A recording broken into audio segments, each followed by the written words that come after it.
Greetings and welcome to Season Wire, the platform where we speak truth to power. I might still come back and do this on a live broadcast, but we will see what happens. I wanted to just touch on this a few hours ago. Condolences to the officers, the military men that were on alive by ISWAP on a live camera a few days ago. I believe on the 15th of March.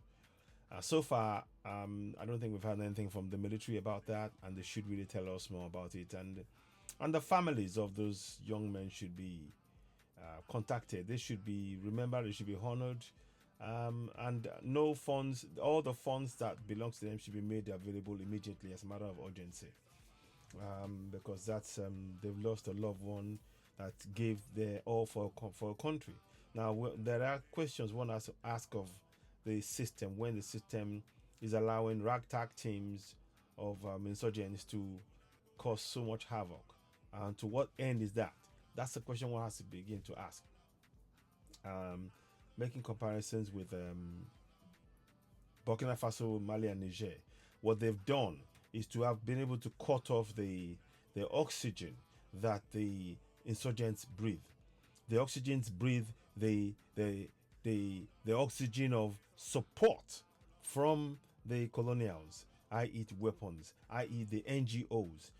All of these are all systems to sustain the uh, the operations of the insurgents in areas that they have been directly pointed to, usually where they are resource endowed areas.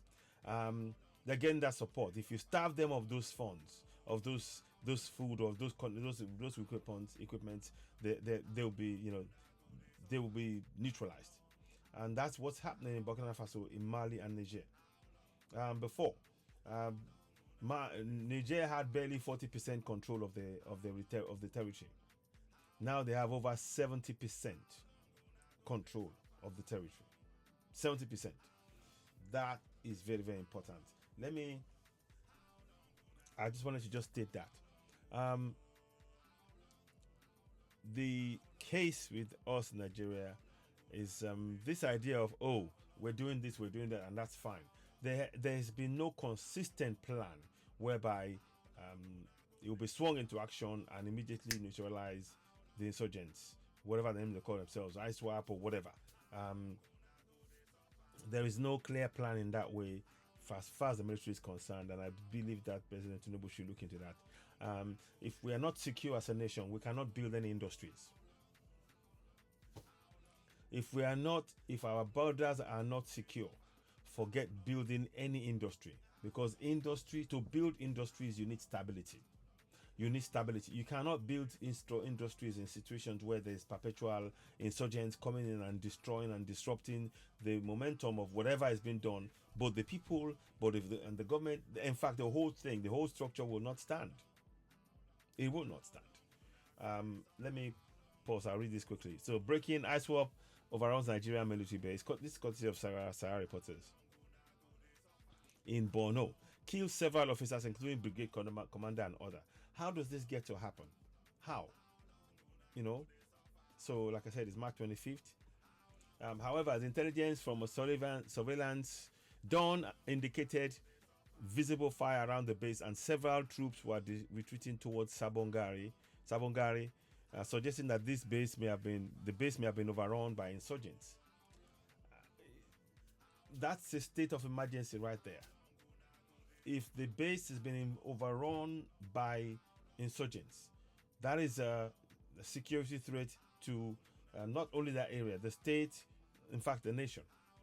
At least three Nigerian soldiers have been killed after Boko Haram Islamic West Africa Province BHC/ISWAP terrorists launched an assault on a forward operating base (FOB) in Vanjiruko area of Borno State. Listen on. SAR reporters gathered that the attack, which occurred around 10 p.m. on Monday, which is just a day or so ago, resulted in casualties among, in fact, it's yesterday, Nigerian troops, including the brigade commander and two other soldiers who sustained their injuries. According to military signal obtained by Sahara reporters on Tuesday. Full of details of FOB attack remain unclear. However, intelligence from surveillance drone indicated visible fire around the base, and several were being seen retreating towards Savangari, suggesting that the base may have been overrun by insurgents. The signal reads in part, approximately 244. They're talking about what happened, and they mentioned some names here. Talked about this prompted. Let me read the whole thing. The signal reads in part at approximately 22:05, March 25th. Own troops at the FOB came under attack by BHT ISWAP terrorists. This prompted the brigade to call for an air support in addition to deploying reinforcement. RFT team immediately. However, the RFT team encountered an IED along the MSR. Consequently, a second RFT led by Commander 25 BDE Brigadier General UF Abubakar N/10661 was dispatched forward of Azure Bridge. Okay.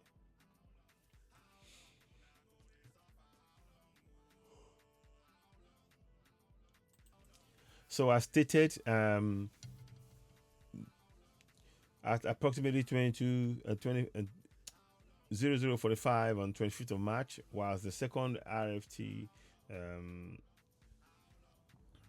was still en route. Excuse me, please. I'm trying to get what that RFT is. Yeah. Anyway, task force. Yeah. The brigade commander Hilux vehicle encountered an IED between Damboa and Azure Bridge. As a result of the explosion, some 3 soldiers were KIA, killed in action. Additionally, the brigade commander and 2 other soldiers, 2 NNA/825757 PT Mohammed Hashem and 1298 NA 28 and then 7570 CPL Ibrahim Musa sustained injuries, wounded in action. Okay.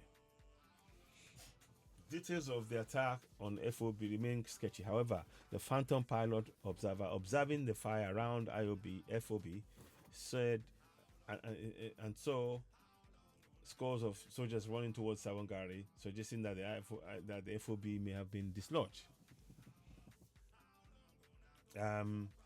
Further details of the attack will be provided as soon as they become available. The general security information situation within AOR remains fluid. Troops on the maximum alert. Sahara reporters is withholding identities of slain soldiers because their families had yet to be contacted by the military authorities. Yep, the Nigerian military has yet to issue an official statement regarding the attack. Exactly. However, sources indicate the reinforcement efforts are ongoing, and troops are on high alert as they assess the area and condition, and as they assess the security situation in the area. Thank you very much. 1 second, please. So, anyway, that's what you've had there so far. I hope it makes some sense. I wanted to just touch on this, that the idea that Africa has got security. It is non-existent from what you've heard. As they say, they're controlling your thoughts, controlling your mind and what you do, and that is not how things should work. In a membership that you're in, you should be able to exchange ideas, and they should respect your thoughts. But anyway, that's just me. How do you find this? I'll be back later on. Do beg your pardon. I just need to go and do 1 or 2 things. I'll come back. And for now, I want to say thank you very much. You've been listening to Season AY, the platform where we speak truth to power. Back later on. Thank you and bye for now. Bye for now. Bye. Bye. Back real soon.